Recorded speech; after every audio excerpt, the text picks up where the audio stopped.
On the badge tonight, sitting down with two Lowcountry police chiefs, asking how crime rates in their respective cities has not only taken a toll on the neighborhoods, but on their officers and on their personal lives. It's a story you'll only see on ABC News 4. They say to catch a criminal, you have to think like a criminal, but you also have to have connections. The criminals don't have borders. They don't have city lines. So we in law enforcement, we have to think as they think. We've got to follow them wherever they go so we can get them off of our streets so we can keep our community safe.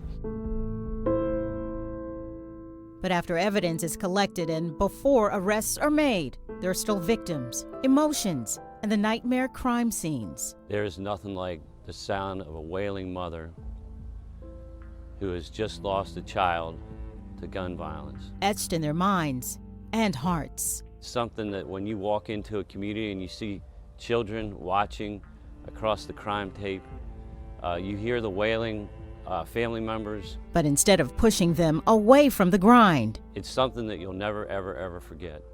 And it's something that drives us to serve and protect, even more so now. From 2019 to 2020, Charleston's homicide numbers doubled. North Charleston's saw a small decrease, though not by much. But these men know there is a face and a name behind each number, and someone who loved them. And I remembered we had a young man shot in the schoolyard at Burns Elementary on Dorchester Road. So I go there and I told this lady who I have known all my life that her grandchild was slain, and she said to me,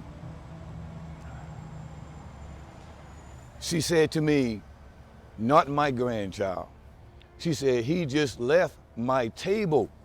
I just served him a meal. When the coroner did the autopsy, exactly the same content, the food that grandmother told me was still warm in his stomach. He got killed less than 3 to 4 minutes when he left his grandmother's house.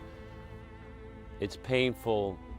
A lot of them are young people who are just beginning that path in their lives where I think they got the whole world in front of them. Leaving family members torn apart. We are actually going to these families' homes who actually suffer, victimization because of shootings. We're in their living rooms. We're praying with them. And we have an obligation to make sure that nobody forgets, that we continue to honor those lives by making sure that we do better in our communities. Better by walking the streets, talking with neighbors, and having more eyes watching. We're going to do the best we can to make sure other grandparents and other mothers and fathers and sisters and brothers don't experience this.